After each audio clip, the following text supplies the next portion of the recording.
दिव्या रसोई में गर्मा गर्म रोटी सेक रही थी। बाहर बैठे ननद नंदोई का खाना परोस रही थी। उसकी 12 वर्षीय बेटी निधि भी उसकी मदद करवा रही थी। अम्मा जी खुद अपने बेटी जवाई के पास बैठकर उन्हें मुनहार करके खिला रही थी और बीच बीच में अपनी सत्ता का भान सबको करा रही थी। आखिर जब तक एक दो बार बड़ी बहू को लताड़ न ले, लोगों को पता कैसे चले कि घर में सास की चलती है। खाना परोसने में कोई कमी नहीं हो रही थी, लेकिन फिर भी बीच बीच में अपनी टांग जरूर अड़ा रही थी। इतनी देर से तो बहू को ही कर रही थी, लेकिन अब की बार पोती निधि को आवाज लगाई, अरे ओ छोरी, जरा फटाफट से पनीर की सब्जी तो लेकर आओ, फूफा जी को दे। इतनी सारी सब्जी बनाई है मेहमान के लिए, उसे क्या तेरी माँ के लिए संभाल के रखेगी जो इतनी धीरे धीरे परोस रही है। सुनकर निधि को बड़ा गुस्सा आया। रसोई में कटोरी में सब्जी डालते हुए बड़बड़ाते हुए बोली, ये अम्मा भी ना कुछ भी बोले जाती है, बिल्कुल भी नहीं सोचती कि किसके सामने बोल रही है। किसी दिन पलटकर जवाब दे दूंगी मैं। पर दिव्या ने उसे चुप रहने का इशारा किया। निधि चुपचाप कटोरी में पनीर की सब्जी ले गई और फूफा जी की थाली में उड़ेर आई। यह देखकर अम्मा चिढ़ गई। बिल्कुल भी सहूर नहीं है इस छोरी को कि कैसे खाना परोसा जाता है। इसकी माँ भी बस दिन भर बैठी बैठी रोटियां तोड़ती रहती है। ऐसा नहीं कि कुछ संस्कार सिखाए अपनी बेटी को।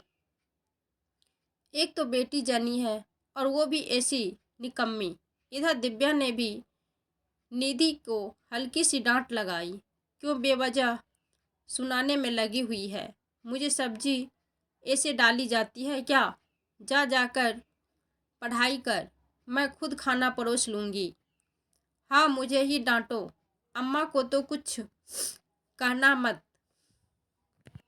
निधि भी गुस्से में पैर पटकते हुए कमरे में चली गई। दिव्या खुद ही सबको खाना परोसने लगी।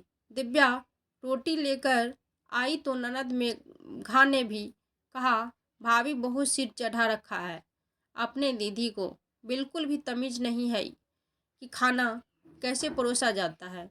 ये तो मेरी अम्मा है जो इतना बर्दाश्त कर लेती है। अगर मेरी सास जैसी सास होती ना तो पता चल जाता।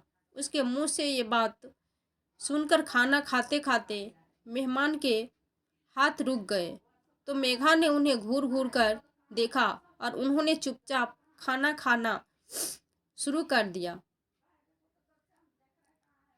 यह देखकर दिव्या के चेहरे पर हल्की सी मुस्कान आ गई और उसने मन ही मन सोचा कि कौन किसे क्या संस्कार सिखा रहा है, कुछ समझ में नहीं आ रहा है, और अपने काम पर लग गई।